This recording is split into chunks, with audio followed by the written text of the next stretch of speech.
I'm with Gary Johnston this morning. He is Marketing Communications Manager at Invista. Gary, it's great to have you back on. Well, thanks, Dave. It's always a pleasure to talk to you. Well, I always enjoy it, and I always learn so much about the consumer. Before we talk about the consumer, let me just ask you what you're hearing, what you're seeing out in the field, business-wise in general. I know things aren't picking up as much as a lot of people had hoped at the beginning of the year. What are you seeing? Well, I think a lot of it depends on what part of the country you're in. I mean, there are certain parts of the country that are seeing a little bit of a pickup. I mean, there's nothing really dramatic. And then there's other parts of the country that aren't seeing as much as they would like. We were just looking at some numbers the other day. It's basically looking at numbers for the third quarter of this year versus last year. And the residential market was down about 1%. But one of the exciting things that we found is that we were up about 3%. So we were pacing a little faster than the market was.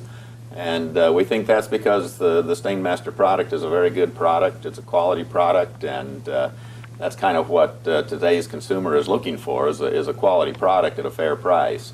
And I think we have some products out there in the marketplace that allow the retailer to offer that to their shoppers. And there's a high level of brand awareness for the product. Oh, that's right. There's a very high awareness for the Stainmaster brand. In fact, 90% of the people that you mentioned that name to are going to be familiar with it. And so it's also a very good tool for the retailer to use. By mentioning the Stainmaster name, then that instills some confidence in that shopper as well. I gotcha.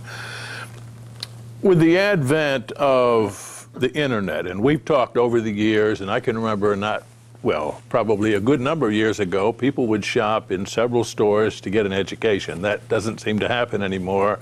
They get on the internet regardless of their age, although millennials seem to live there. Older people, I guess, are gradually finding their way there, but they're getting an education. I'm wondering how you feel the independent retailer is playing into this. Are they finding themselves at a disadvantage, competing with some of the big box players and some of the online operations with big budgets? Does that put an independent at a disadvantage? I don't think it really does. If the independent retailer plays it properly, I think it almost places them at an advantage.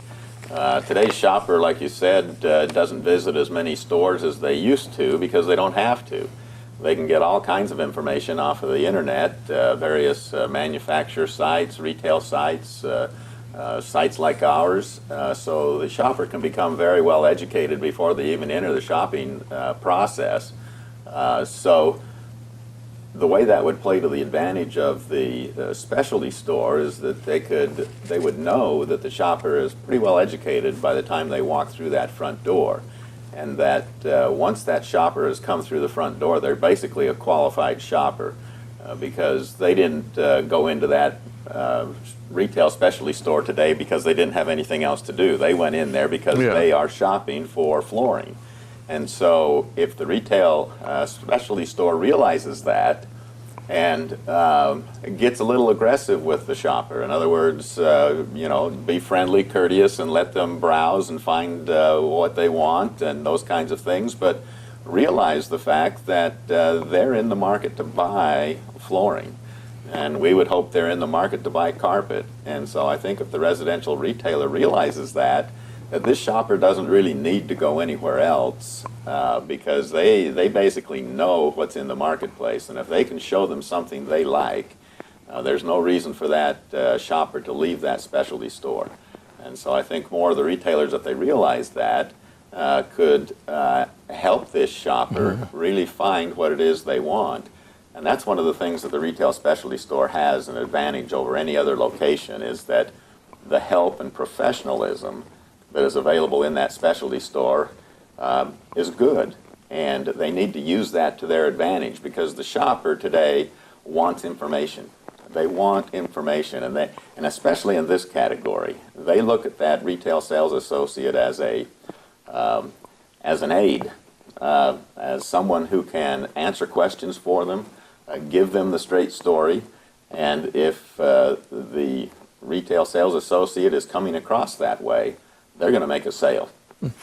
Do you think that retailers have a greater chance now of closing a sale on the first visit as compared to old times when they would visit 6, 7, 8 stores? It would seem like they should. I think they do. I think they've got an opportunity to do that, and I think they ought to not be afraid of doing that. I mean, one of the biggest criticisms that bosses will have of their sales associates is they didn't ask for the sale. And so I think in today's market, there is a higher potential of closing that shopper on the first visit to the store than there was before, because that shopper has come into the store with a lot more information than they used to come into the store with. Okay. Millennials, they tell me, spend untold hours. I saw in a survey that millennial moms spend 17 and a half hours a day on average on Facebook. I don't know that that's true, but I'm sure it's a lot. And I'm sure even boomers are working their way towards that. I'm wondering now what progression these shopping campaigns follow. Do they start off on a manufacturer site, on a retail site? I know a lot of them spend time on Facebook, as you mentioned, Pinterest, House, gathering ideas, gathering facts. How do you imagine most consumers launch their campaign, and what are the priorities? Well, that's the $64,000 question today, because the shopper today has changed. And you mentioned the millennials.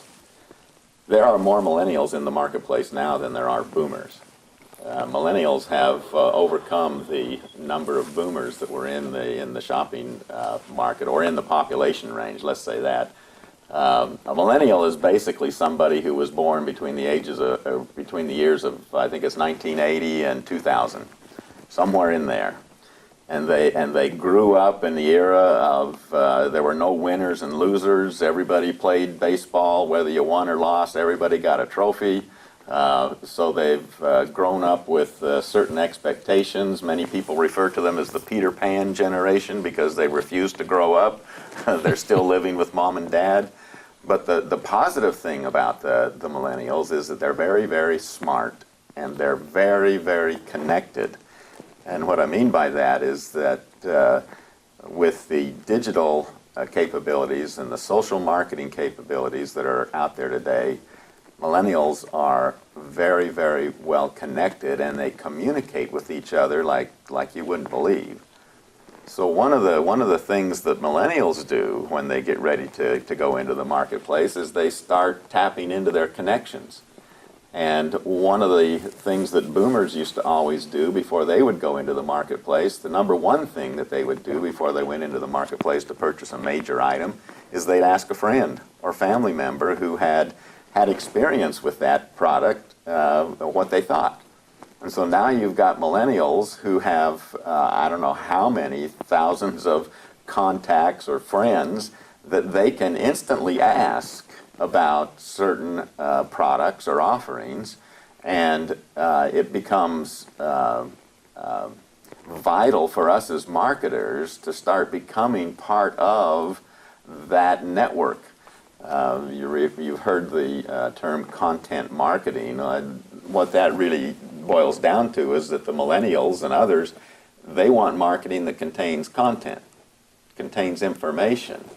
And we as marketers, many times we used to, I'll say, rent the media. We'd advertise in books, advertise on TV. Well, the millennial would be more interested in you being the media. In other words, you being the one who is talking to them, giving them information.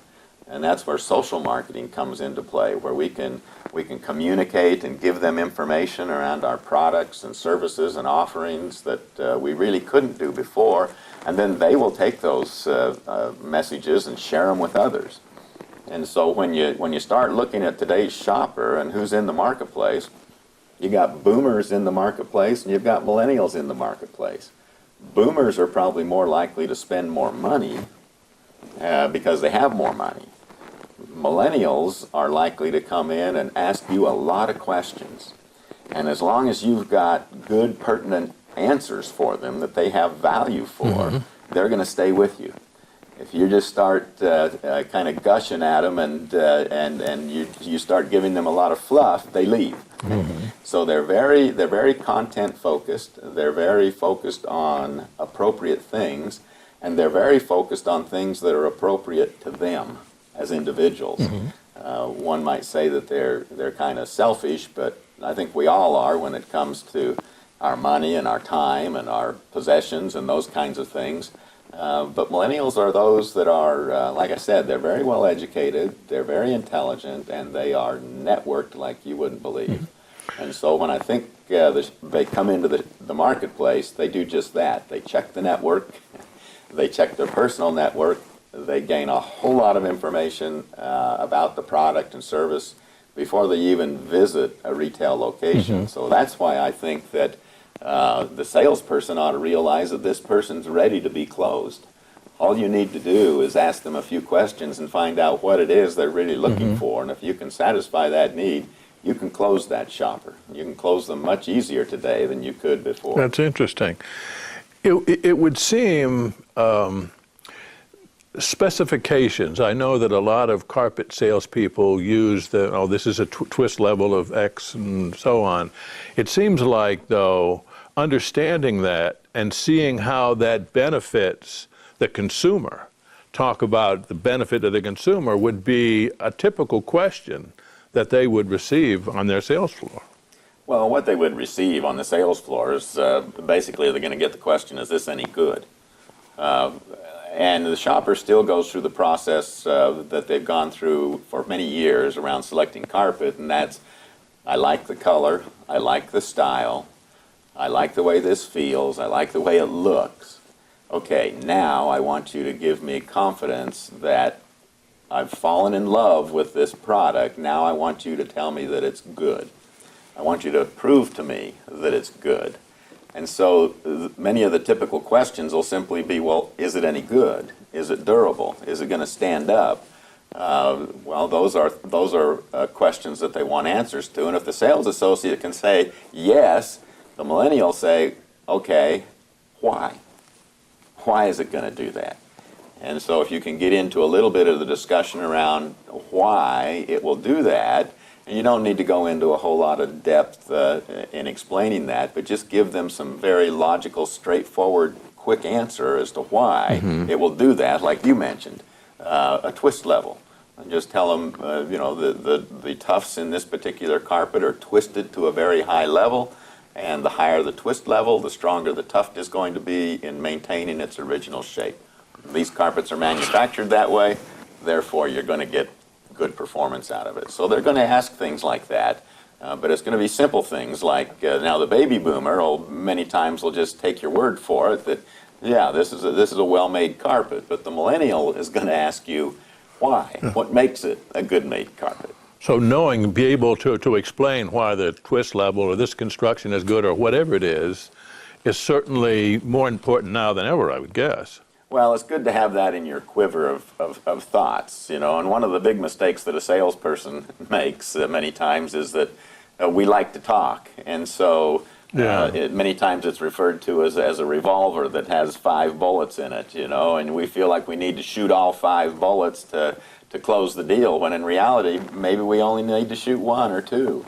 And don't need to go any further than that. Because that's good advice. Yeah, because many times when we keep talking, excuse me, many times when we keep talking as a salesperson, we sold it on the first 5 minutes, and now all our talking is we're buying the product back. Once we see that the consumer is ready to buy, then we should shut up and be ready to sell. I thought it was interesting what you said earlier, that the customer, are probably in a position to be closed a lot earlier than in years past. Yes, they are. They are. So all you need to do is just mention a few of those pertinent, answer a few of those pertinent questions, and they're more likely to buy. They won't postpone the purchase any longer, because they've basically postponed flooring for a long time. But once they come into the marketplace to buy and walk through the door, they're ready. they're ready. So there's no reason to let them delay any longer. And today's shopper, like I said, is more educated, has more information, and all you need to do is reinforce some of that information, and they'll buy.